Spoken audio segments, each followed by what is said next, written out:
Very good afternoon to all. In this lecture, we will discuss some basic numericals on product of vectors. Number one, scalar product. Scalar productचं दुसरं नाव काय रे? Scalar प्रोडक्टचं दुसरं नाव काय रे? Sir, scalar प्रोडक्टचं दुसरं नाव आहे dot product. माहित आहे मला. तर आपण याच्याबद्दल थोडीशी माहिती घेऊया आणि मग आपण याच्यावरचे क्वेश्चन्स, बेसिक क्वेश्चन्स पाहूया.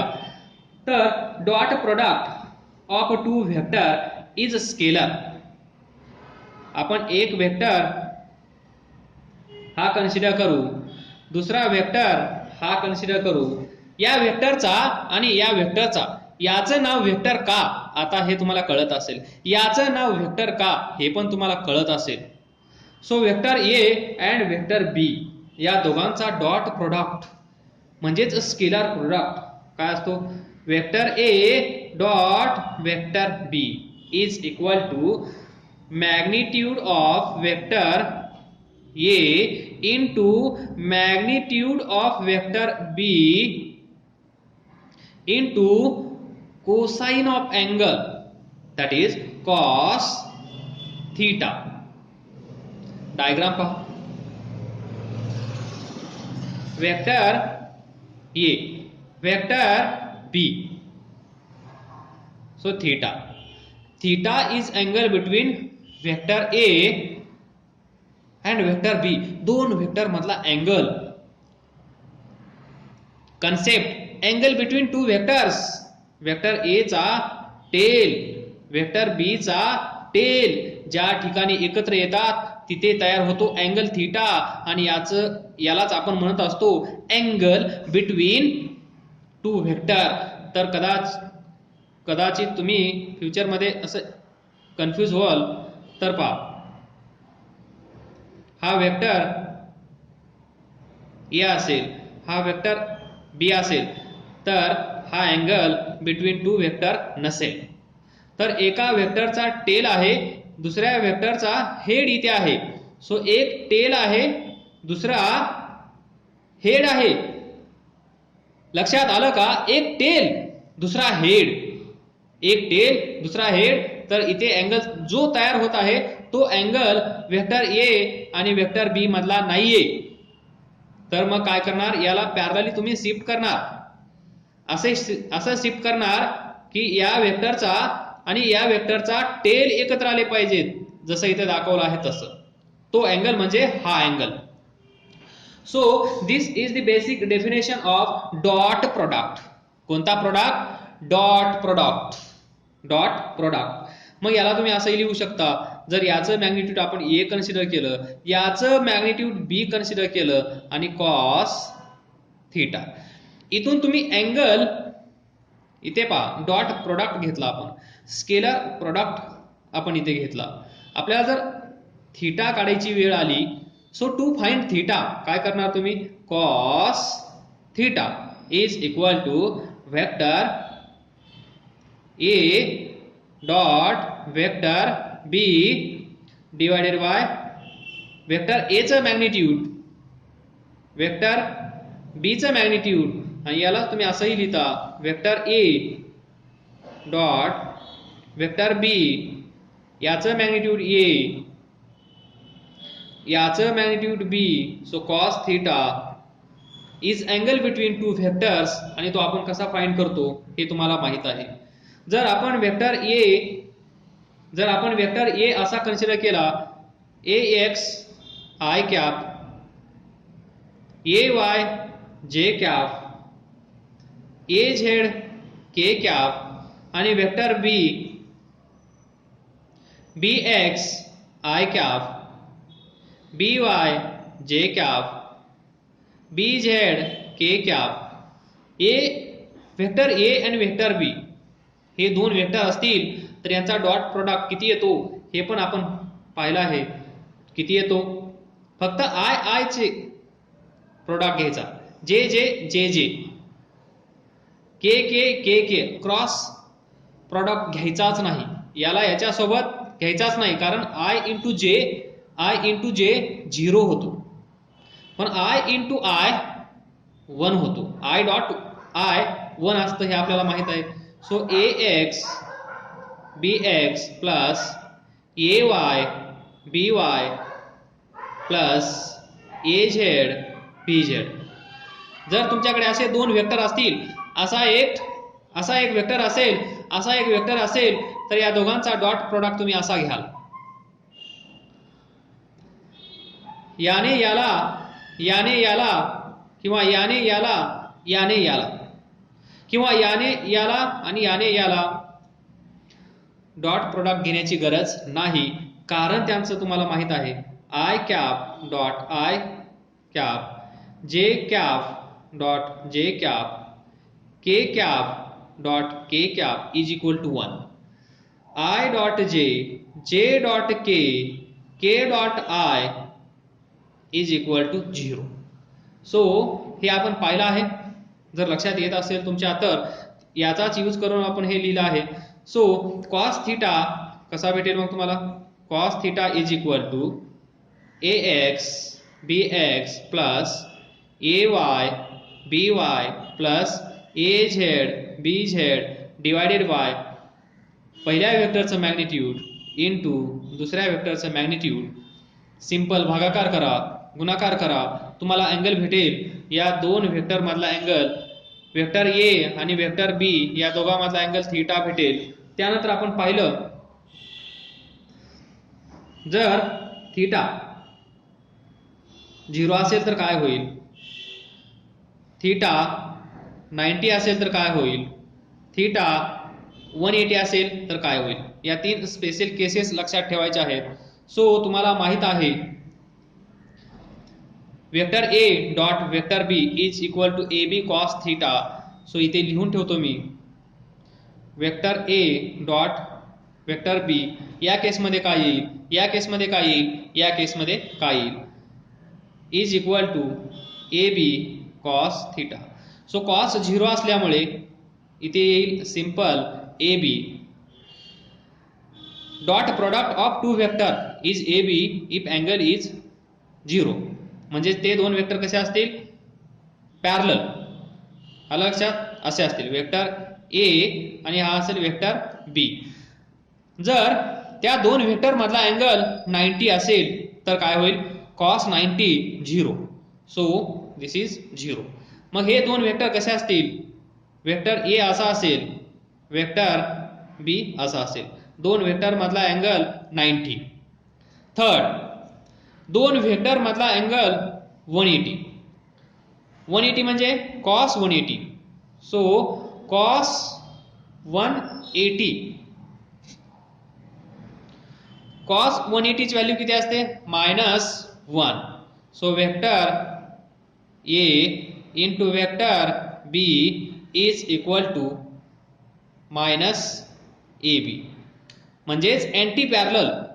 वेक्टर ए असा असेल, सो वेक्टर बी असा असेल, तर दोन वेक्टर मधला अँगल पहा, पहिल्या वेक्टरचा टेल, दुसऱ्या वेक्टरचा टेल, आणि हा अँगल जो तयार होत आहे हा अँगल आहे 180 डिग्री. मग cos 180 is equal to -1. So -ab. तर पहा 0 1 a vector. See here, a vector is given by vector A is equal to 3i cap plus 4j cap plus 5k cap. Find the magnitude of vector A, comma, find unit vector along this vector, and third, angle between or angle made by vector A with coordinate axis. coordinate axis. तर आपण पहिला solve करू. Magnitude of vector ए आपल्याकडे काय आहे, given काय आहे, given vector A is equal to 3i cap plus 4j cap plus 5k cap. फक्त आपल्याला एवढीच इन्फॉर्मेशन आहे. आपल्याकडे अवेलेबल असणारी इन्फॉर्मेशन म्हणजे फक्त एक वेक्टर आहे, वेक्टर ए दिस, आणि विचारतात या वेक्टरचं मॅग्निट्यूड फाइंड करा. सो टू फाइंड मॅग्निट्यूड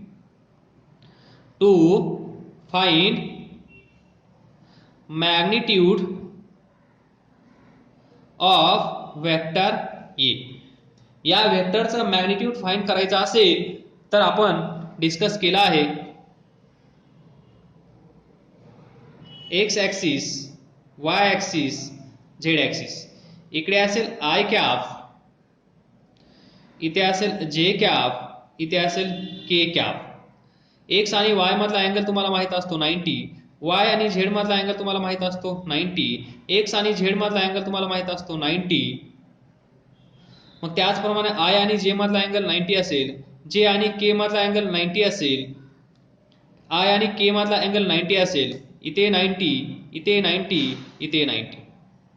हे तुम्हाला माहित आहे. हे 3 axes X Y Z which are mutually perpendicular to each other. हे कसे असतात पहा असे. ही एक ऍक्सिस, ही एक ऍक्सिस, ही एक ऍक्सिस. 1 2 3 ही आपल्या हाताची 3 बोटे एकमेकांना कशी आहेत, एकमेकांना परपेंडिक्युलर आहेत. म्हणजेच X axis, Y axis, Z axis अशी ही डायग्राम असते. So to find magnitude of vector A आपण या अगोदर पाहिलं होतं 2D साठी, फॉर 2 डायमेन्शन साठी.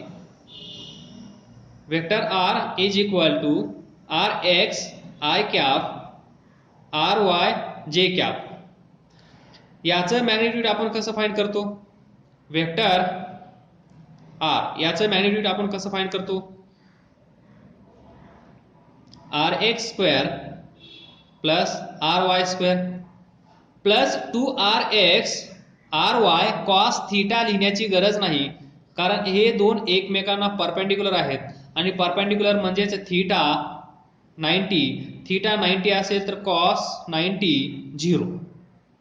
त्यामुळे फक्त आपण असंच लिहिलं आणि हे आपण प्रूव्ह पण केलं होतं, R is equal to R X square plus R Y square.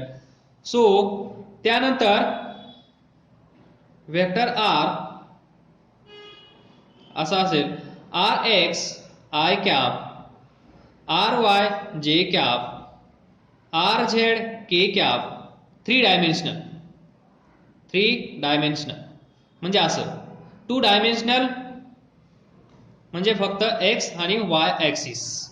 So R is equal to या केसमध्ये असतं R X square plus R Y square plus R Z square.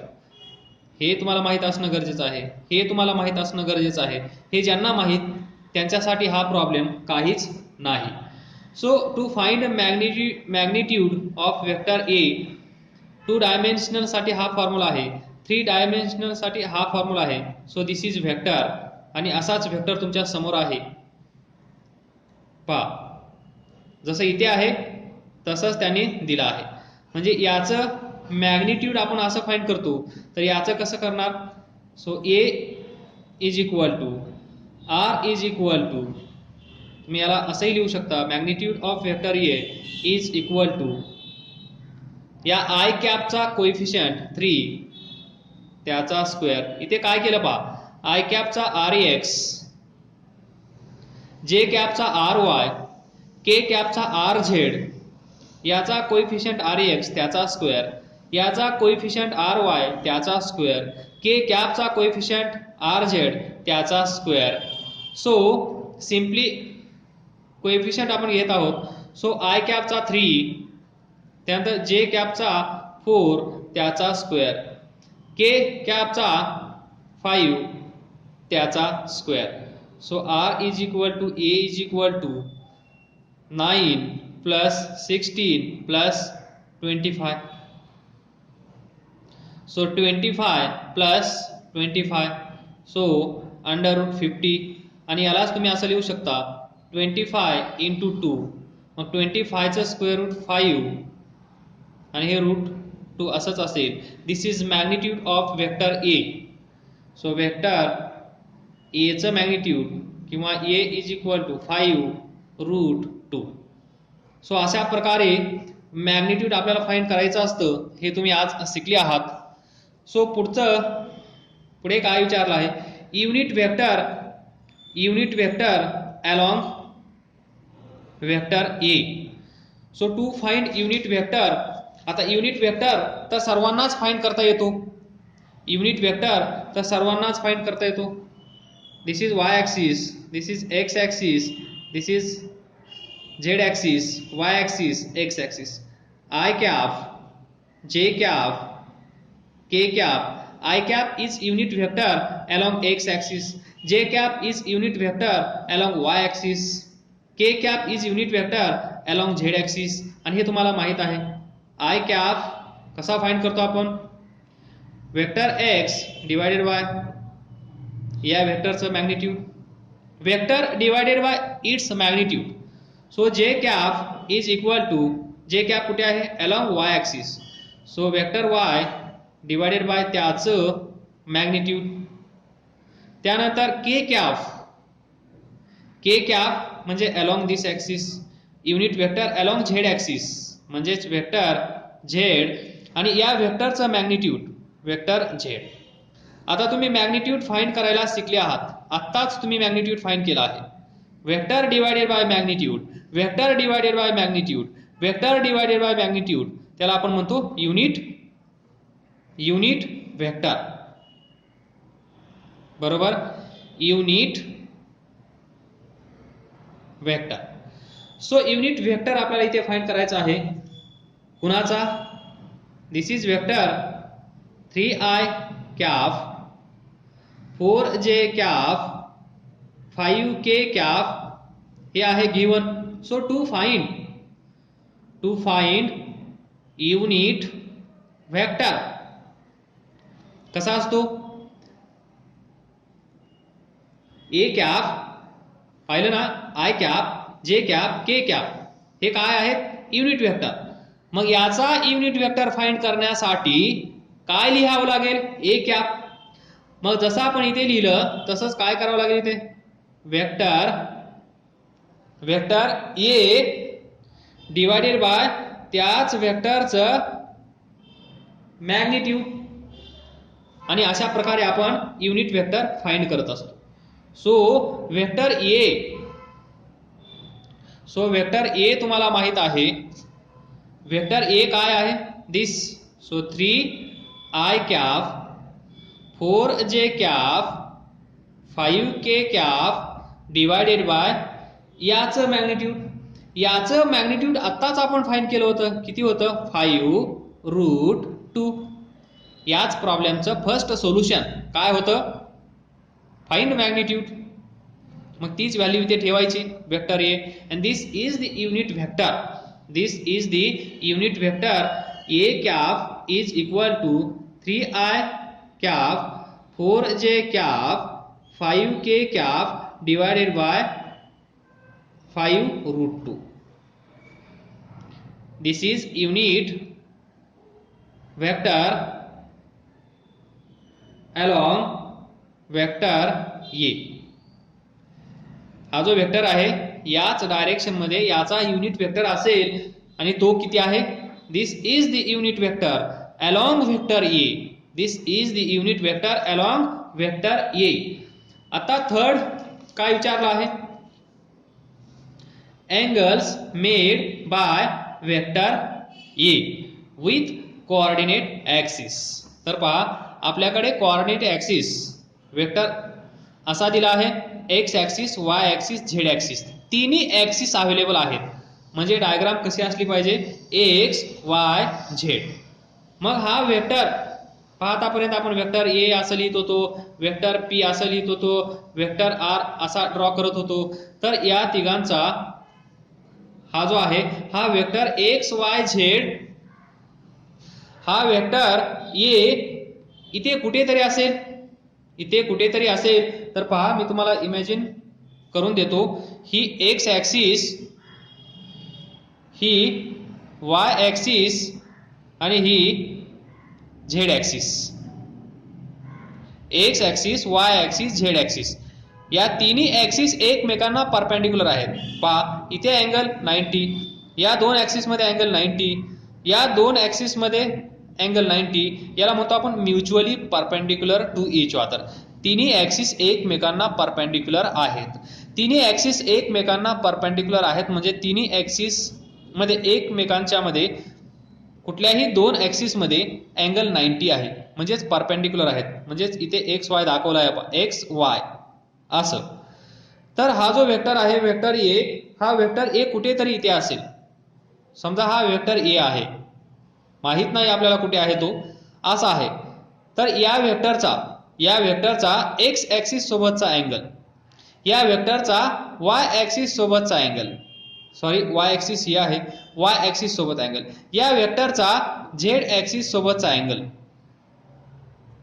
तर पहा, समजा ही अशी असेल, समजा हा वेक्टर असा असेल, जो वेक्टर त्यांनी दिलेला आहे 3i cap 4j cap plus 5k cap, हा वेक्टर आहे, हा तो वेक्टर. तर हा वेक्टर याच्यासोबत अँगल तयार करत आहे, हा वेक्टर याच्यासोबत अँगल तयार करत आहे, हा वेक्टर याच्यासोबत पण अँगल तयार करत आहे. म्हणजे angle made by this vector, angle made by this vector with x axis, angle made by this vector with this axis, angle made by this vector with this axis. आणि याला म्हणतो आपण angles made by vector with coordinate axis. So आपल्याला find करायचा आहे angle between vector and x axis, vector and y axis, vector and z axis. पण ही axis sorry हा vector या तिन्ही प्लेन मध्ये कसा आहे आपल्याला माहित नाही.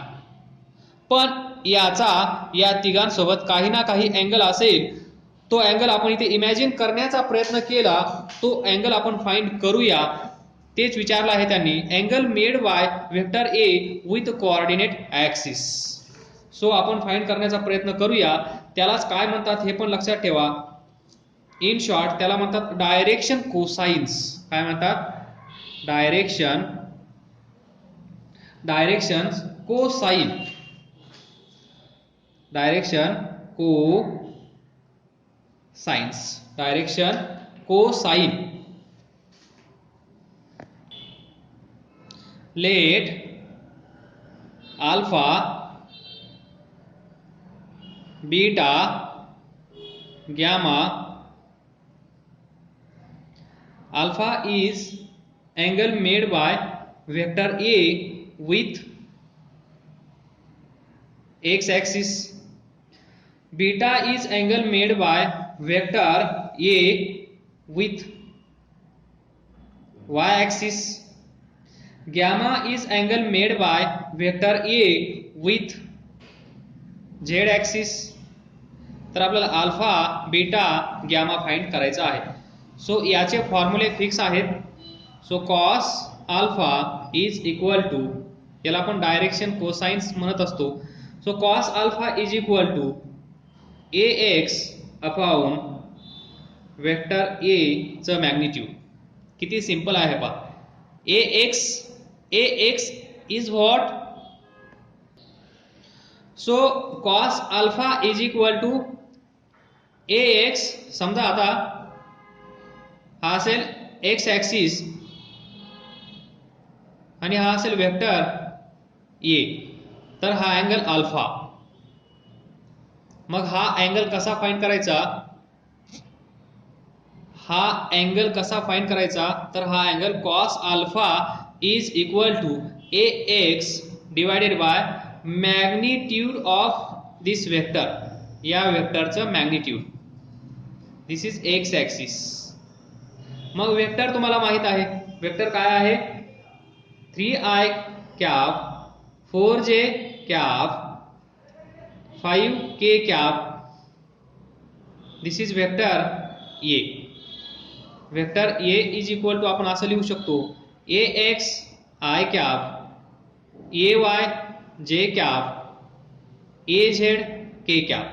म्हणजे ax म्हणजे 3, ay म्हणजे 4, az म्हणजे 5. सो कॉस अल्फा फाइंड करण्यासाठी ax divided by its magnitude. So cos alpha is equal to ax काय आहे 3 आय कॅपचा कोइफिशियंट ax आय कॅपचा कोइफिशियंट 3 सो 3 डिवायडेड बाय याचं मॅग्निट्यूड आपण सुरुवातीलाच फाइंड केला आहे 5√2 हा झाला पहिला. Now next angle that is beta with y axis, beta with y axis.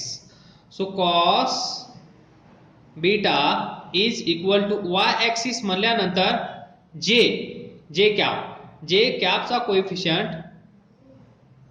ay आणि वेक्टर a चं मॅग्निट्यूड. सो ay म्हणजे काय आहे 4.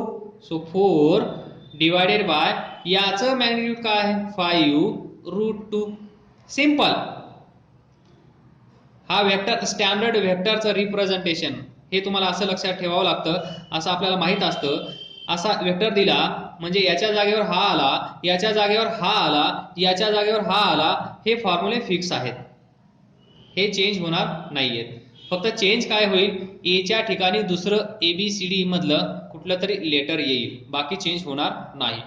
सो कॉस बीटा झाला. Now cos gamma. Cos gamma म्हणजेच third axis that is Z axis. मग इथे काय असेल झेड ऍक्सिस म्हणजेच के कॅप.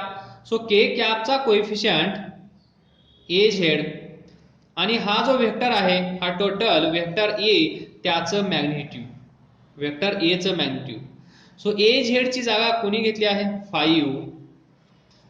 वेक्टर A चं मॅग्निट्यूड तुम्हाला माहित आहे 5√2, 5√2. सो इथे 5 कॅन्सल होईल, 1/√2 असेल. परत याला तुम्हाला मोर स्पेसिफिक लिहायचं असेल तर कसं लिहावं लागेल पहा. अल्फा अँगल पाहिजे ना आपल्याला, कॉस अल्फाची व्हॅल्यू आपण फाइंड केली, आपल्याला पाहिजे अल्फा. तर इथून तुम्ही अल्फा इज इक्वल टू लिहू शकता cos inverse is equal to 3 cos inverse of 5√2. बीटाची व्हॅल्यू फाइंड करण्यासाठी beta is equal to cos inverse 4/5√2. This is answer.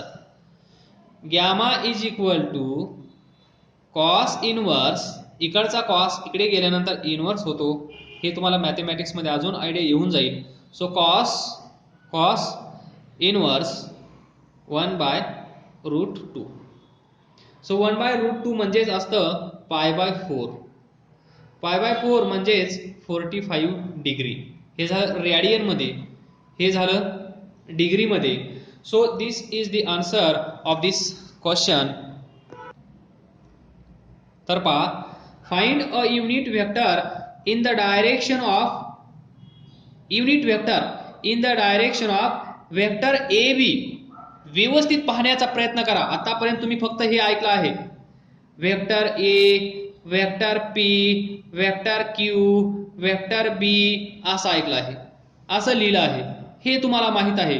इथे काय आलं आहे वेक्टर AB, वेक्टर AB. मग याचा युनिट वेक्टर कसा लिहू शकतो आपण, सर्वांना माहित आहे unit vector in the direction of vector AB.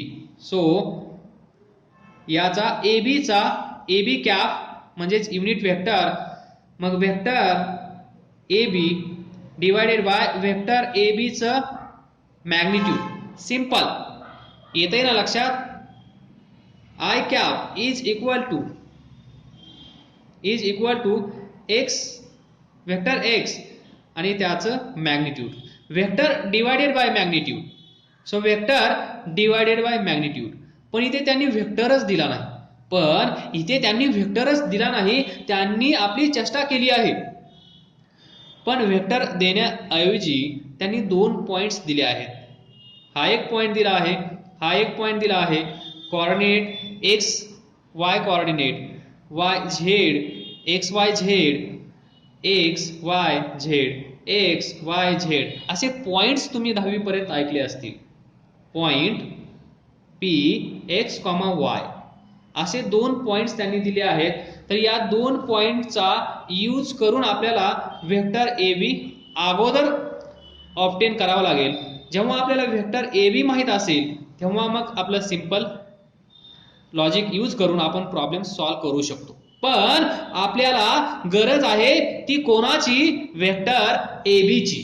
So let us find vector A B. So to find vector A B. Vector A B जोपर्यंत भेटत नाही तोपर्यंत आपल्याला क्वेश्चन सॉल्व्ह करता येणार नाही. तर तुम्ही पाहिलं आहे पहा पोझिशन वेक्टरची कन्सेप्ट.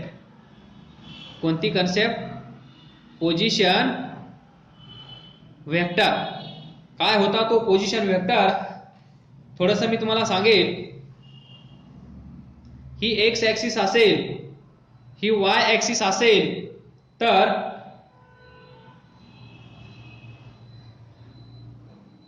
इथे एक पॉइंट असेल ए, एक्स वाय झेड. ही असेल झेड ऍक्सिस. तर एक्स वाय झेड ऍक्सिस याच्यामध्ये एक पॉइंट असेल ए, त्याचे कोऑर्डिनेट असतील एक्स वाय झेड. हा असेल ओरिजिन ओ 0 0 0. तर पहा दिस इज पोझिशन वेक्टर. याला आपण म्हणतो पोझिशन वेक्टर. पोझिशन वेक्टर जर कोणी मन लावून अभ्यास केला असेल तर त्याला आठवलं असेल. मग पोझिशन वेक्टर काय असतो? Position vector R is equal to X. पहा X I cap Y J cap Z K cap. X सोबत नेहमी आय, वाय सोबत नेहमी जे आणि झेड सोबत नेहमी के. कारण पाहिजे 0 0 आहे.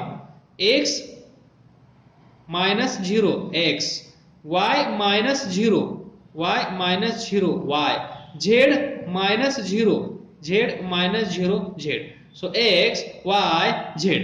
X I cap Y J cap Z K cap.